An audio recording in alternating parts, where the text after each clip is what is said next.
Hello ladies and gentlemen, and welcome back to some more Skinner shenanigans. Today will be the truth about basically the Ryft, as well as we're going to get into a bit of a conversation that might be controversial for some, but where this is my second rig I've bought in the last few months of new releases, and I'm running into the same common problem.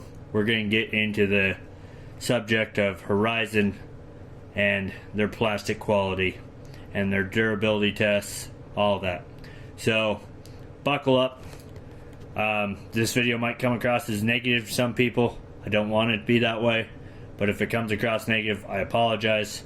I first and foremost want to start this video out as I love RCing. It gives me my happy time. It gives me a lot of enjoyment and lets me escape this world when everything's going bad. So, with that being said, what we got here is the Axial Ryft. It is a 1/10 scale rock bouncer, and hence the name title Rock Bouncer. When you think of the name Rock Bouncer, what do you think of? Well, for me, I personally think obviously of like a crawler slash high speed hill hit and run into a rock possibly and go fast up hills. So anyways, with that being said, does this rig meet those standards? Overall, yes. It comes with a good electronic system, I feel like, that's adequate for its scale. It's adequate for its capabilities of this rig. Now, looking at my front end, you guys probably been wondering why I haven't brought this up yet. That is where the subject of soreness for this rig comes in, and where we'll go off on the conversation about Horizon hobby in general. So this rig, I think if you have places where you can go fast up hills, you're into the time trial racing, things like that, this rig's for you. However, there's a caveat to that, as you can tell because I have a broken axle housing. If you followed my channel, you've seen that I've also broken the rear axle. So at this point, I've broken both axles, just like I did on my LMT. And so this rig is basically, without me putting AR-60s under it, which you can do, it can be done and can fix this problem, which I probably will do. But if I want to run these axles under this rig, I am SOL out of luck, because they're not available. No one on the market that I'm aware of. I've heard that there's going to be people making aluminum housings, but I've seen nothing on the market for them yet. This rig's dead in the water. It's not moving. It's actually going to go sit in a closet, and I'm done with it for a long period of time, because this rig is just plastic garbage when it comes to axle housings.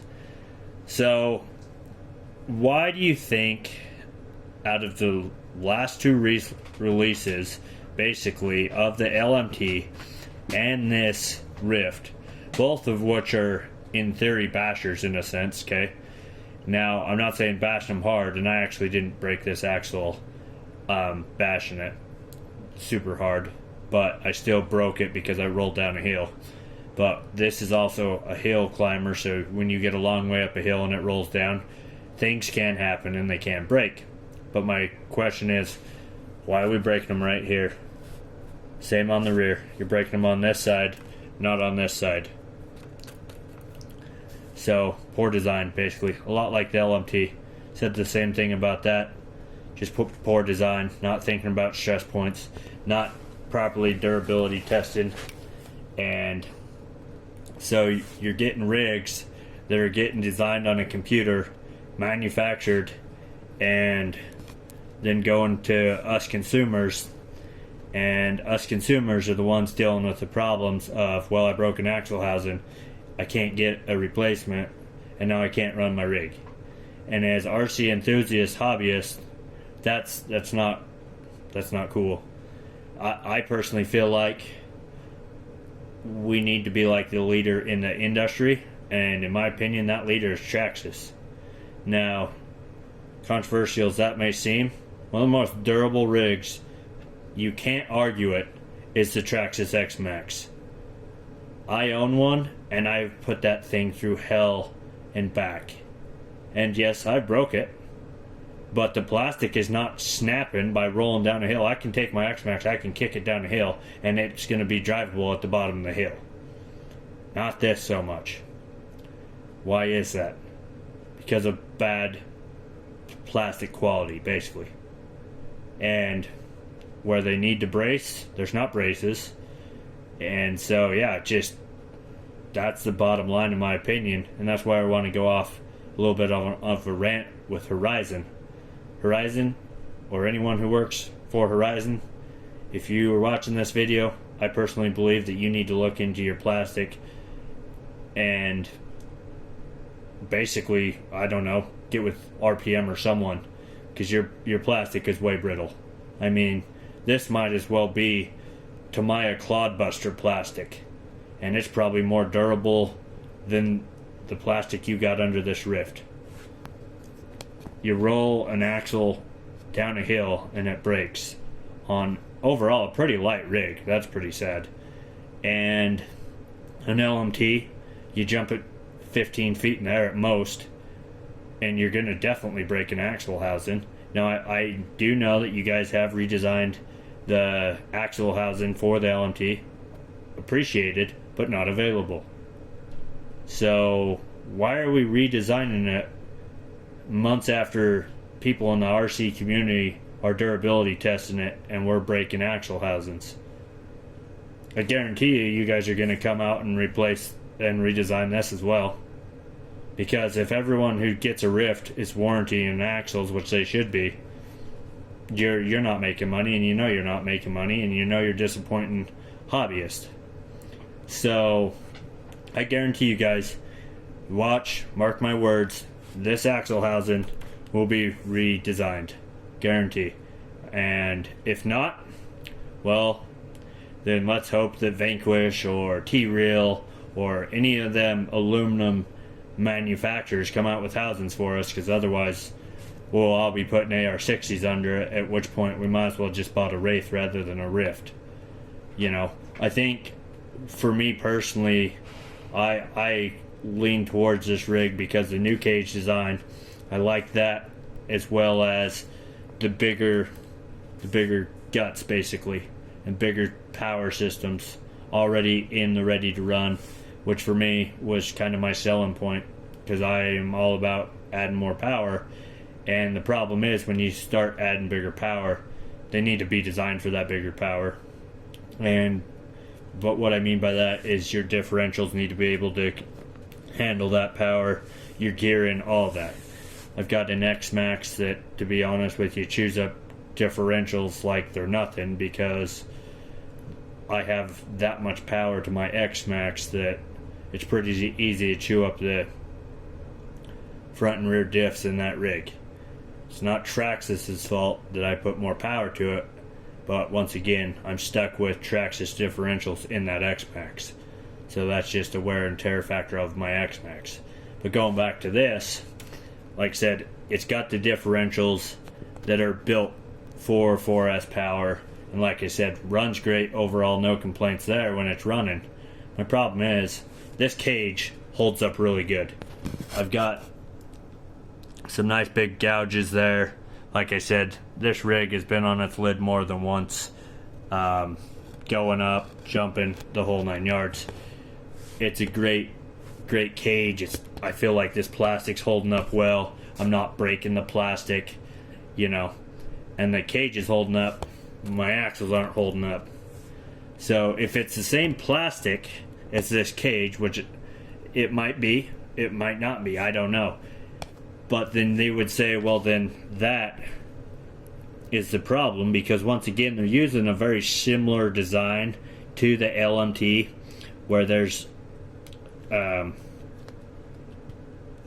like a short piece here, and that you just get that torque twist. That obviously didn't happen in my case, but yeah, guys, like I said, I kind of can't think right now. I've had a bit of a bad day. I just wanted to make a video of my new broken front axle and my now closet banger Ryft that's just going to go sit in the parts bucket. So anyways, guys, I hope you guys have better luck than I did with the Ryft. For me personally, this rig is retired until further notice.